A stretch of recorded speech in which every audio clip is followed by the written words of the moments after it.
Hey there, my name is Dan Hunter. I'm a professor of law at New York Law School.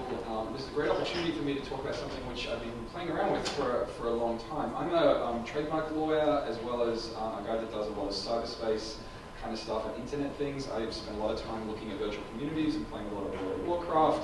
I became really interested in the sense that we have about ownership, what we actually think of as ours and what we actually think of as mine. So this particular presentation is going to be focused on the idea of ownership and belonging, and it's a way of actually connecting, I think, some of the stuff that we talked about earlier today in the fashion arena to some of the things that we're going to be talking about in the next one. I don't think this is moving.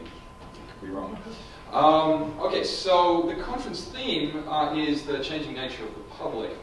And so here, I want to try to connect this idea of ownership to the idea of what we think of as publicly owned and what we think of as ours, right? The topic that we talked about is this idea of what's mine is ours. And so when we think of things that are ours, right, that are shared ownership, you are really going too fast. That's not 15 seconds. When we think of the ownership of ours, we think of things which are in the public domain, that are the public, right?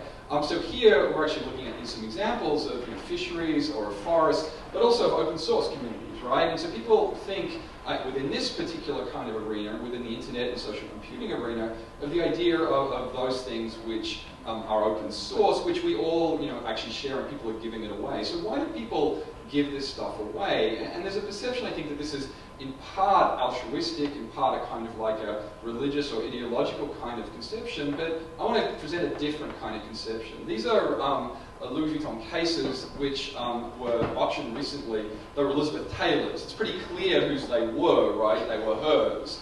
And what I want to do is suggest that, in fact, ownership of things which are ours is also in part ownership about those things which are just mine. So the normal kind of conception of what we think of as why we have private property is it's the most efficient way of allocating resources, right? It's just economics. But what I want to suggest is that there's a really deep-seated need for individuals to own things in order to be able to express themselves within the world, right? That in fact, ownership of things, right, is deeply a part of our sense of identity. The easiest way of giving this example, right, is to think about the things that actually you really care about, but that are not particularly valuable. I'm particularly focused on this one at the moment because I lost a ring that my brother bought for his wife. And boy, am I in trouble. But if you look at other kind of areas like the gerontology literature, what happens when people move from their houses into assisted living is they pick very specific material objects. They don't pick the things that are really economically valuable, they pick the things that matter to them like photographs or rings and the like. And when you think about the fashion material that we talked about earlier today, right, there's a really big focus when people are presenting themselves within the world, right, about what sort of status indicators they actually have. So I've spent quite a bit of time interviewing women about their handbags and the nature of the brands because I'm a trademark attorney, so I became single. And so what it meant was that actually you start to talk to them about why they care about Fendi bags or YSL bags or why they would never own a Vuitton bag.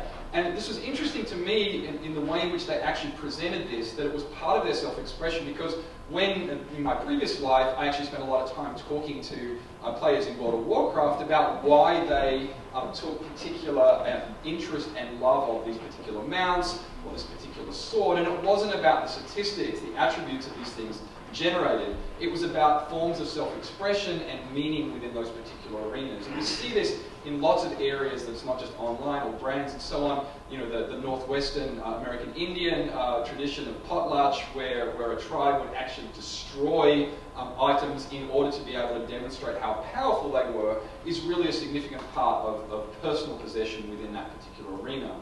So coming back to the initial idea of this conception of the public, I want to suggest that our conception of public ownership is tied into our individual conception of personal ownership.